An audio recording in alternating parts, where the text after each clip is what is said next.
Pilipinas! Naniniwala ba kayo sa bagong Pilipinas?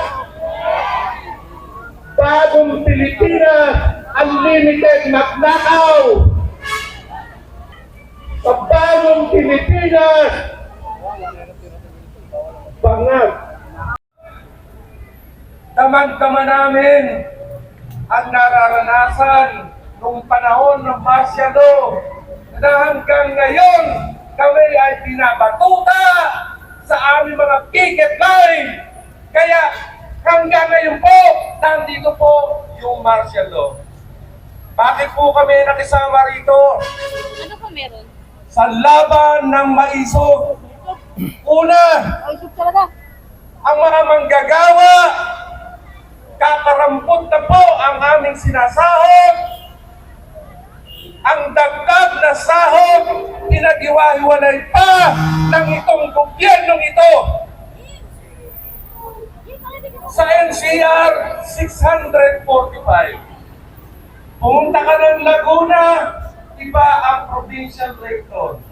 Pumunta ka ng Bulacan, na boundary lamang ng Manila, mas mababa sa NCR. Pero ang presyo ng mga bilihin, nag-alisan ng mga tao.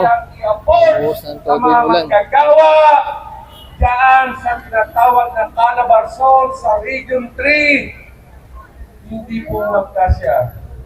At ang masaklang pa ho nito, mismo ang gobyerno, itong Department of Labor, siya ang nagsabi na ang mga manggagawa ay regular sa pinasabi nilang PO174 o yung Manpower Service Provider. Yang agency na yan ang pumapatay sa hanay ng mga organisadong unyon sa loob ng kanilang pinapasukan. Papatay na po! Hindi na po kami makapag-organize ng mga union dahil mismo ang Department of Labor dismiss ang pag-uunyon ng mga manggagawa. Huwag kayong magtayo ng unyon sa mga factory, kundi sa service provider. Utang inang lintik na ganitong policy. Papayan pa tayo mga kasama! At ito pa ho, mainit. Pera ng mga manggagawa sa PhilHealth, isang sulat lang ng Department of Finance, yung sinasabi nilang excess fund ng PhilHealth, utang na hindi naman excess fund yan, ay unused fund ng PhilHealth na walang silbi. Itong board, pumayag agad na isole sa kapan ng gobyerno yung pera ng mga magagawa. Para saan nila gagamitin yan? Di ba? Yung pork barrel, kunwari, nawala. Ito po, malinaw na yung pera ng taong bayan, yung mga manggagawa, ninakaw na naman ng mga buhaya sa Kongreso. 30 bilyon na po ang naisama o ipinalik sa National Treasury yung pera ng mga manggagawa. Itong October po, meron na naman 30 billion na idadalhin na naman sa National Treasury.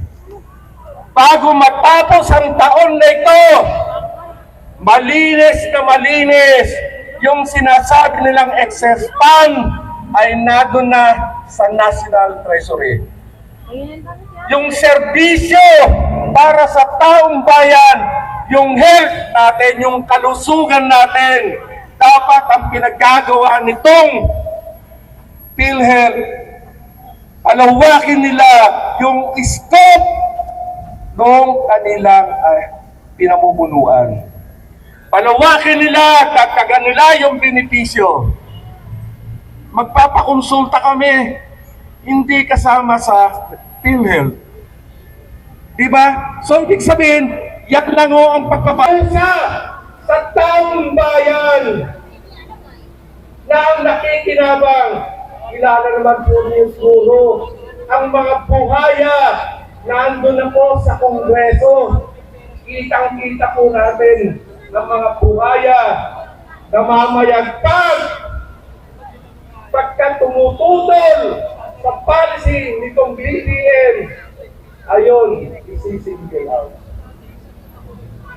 Katulad ng ginagawa nila kay Vicky Sara, hanap buhay dahil nga dyan sa different modernization na yan.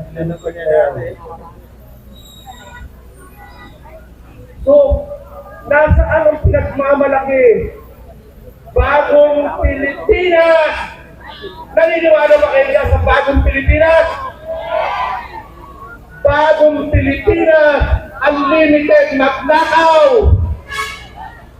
Sa Bagong Pilipinas, bawal mag-union ngayon!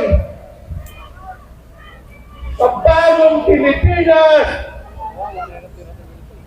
bangat.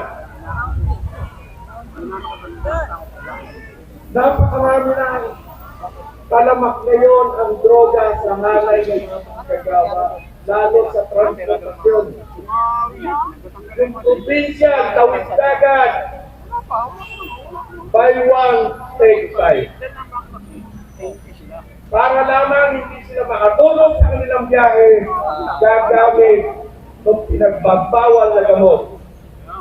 Noong panahon ni Duterte, nabawasan yan, natakot. Ngayon, nagsimbalikan, lantaran, sa mga barangay, sa tindahan, sa ibata. Yan po ang nararanasan ng mga manggagawa. Sa loob ng factory, meron din po.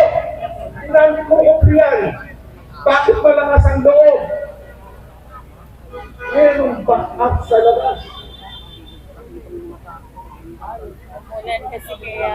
Pagka tinanggal, meron man may tutulong sa BBM, meron man may tutulong ang Kongreso, pagka tinanggal ang mga manggagawa dahil nahulihan, na-surprise practice, ayun, punong-puno ng mga tanggalan, nandun na ho sa building sa National Labor Relations. Dahil sa paggamit ng bawal na gamot. Kaya ako kami ay nakikisa rito sa laban ng maiso. Kanimula pa lang po ito. At kami ay hihingi ng suporta. Suportahan niyo po kami sa laban ng pilit. Maraming salamat po sa inyong lahat. Mabuhay ang maiso! Mabuhay ang mga taga-aglo! Maraming salamat po. Thank you po, Mr. Edo Luciano. At bago po natin